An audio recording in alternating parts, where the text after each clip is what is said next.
I am a strong, independent woman and I don't need a man. Sounds familiar, right? This is a mantra of the modern wave of feminism. Men are seen as obstacles of the female path to success, and settling down and being a housewife just doesn't cut it anymore. Today I'm going to touch on two stories that connect to this idea. I'll talk more in depth about a book called Pride in just a minute, but right now I want to briefly touch on a story we all know very well, the classic story Cinderella. For most women, the ancient tale of Cinderella is a cruel and poisoned story. Getting saved by a big strong man? Ew.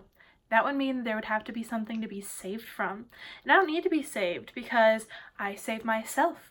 I don't have any problems in the first place, or I'm not weak, and if a problem does arise, I can take care of it myself. You see, getting saved implies being, as they say, a damsel in distress. In the story of Cinderella, being saved also means changing her entire lifestyle to suit her man. She goes from wearing rags to wearing ball gowns. She goes from doing all the work to doing none of the work.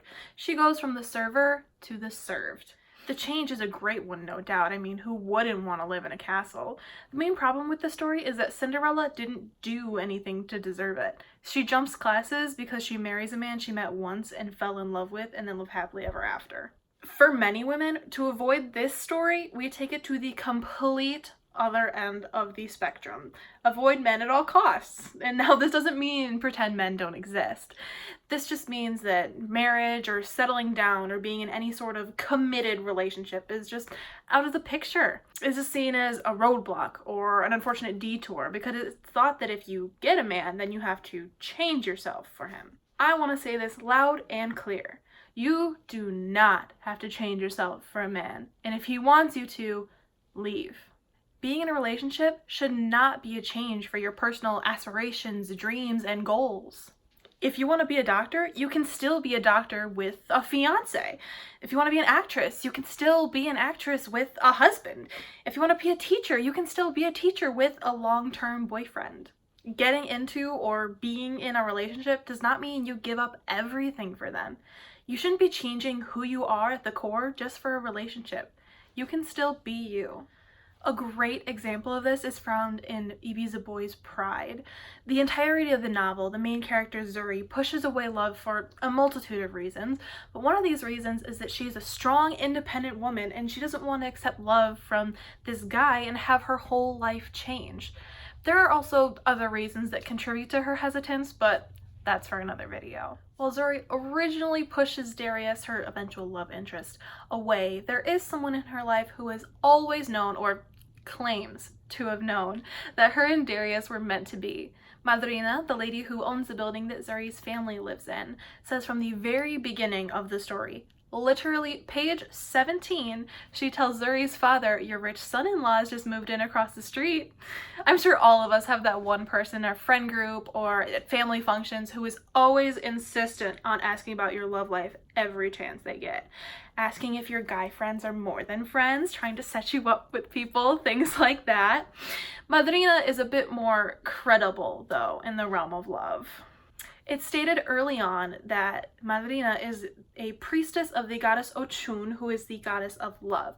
So in theory, it wasn't just Madrina pestering Zuri about Darius, as many people do in our own lives, but she actually knew that Zuri would eventually let her walls down and accept love from Darius. Madrina was just trying to speed the process up. Oftentimes, these outside pushes make us even more closed off to the subject.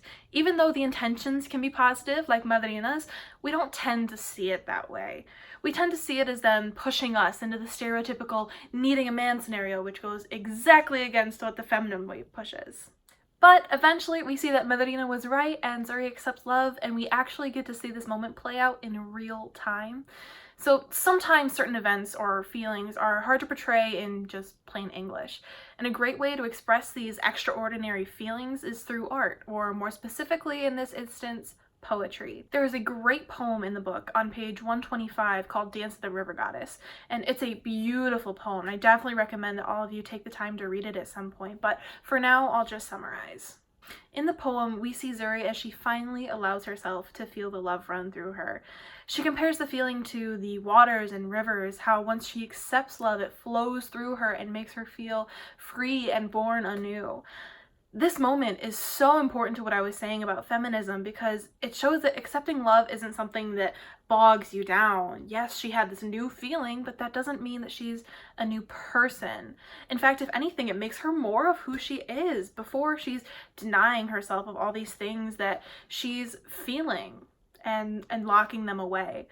But once she decides to accept love into her life, it's not a burden, it's a freeing experience, and she no longer has to deny herself of something that she wants. Zuri never gives up a shred of who she is when she's with Darius. Sure, she experiences a new lifestyle when meeting his family, then the same goes for him. It's not a one-way street.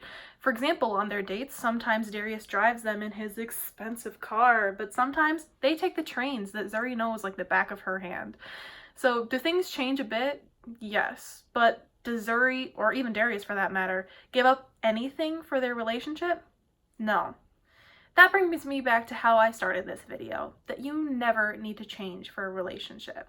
I know it can be scary to accept love and that you don't want to be seen as less of a woman because you have a significant other, but Zuri and Darius' story is a prime example that you can be a strong, independent woman even if you do have a man. Zuri continues to be herself and do everything that she wants to do, just with Darius by her side.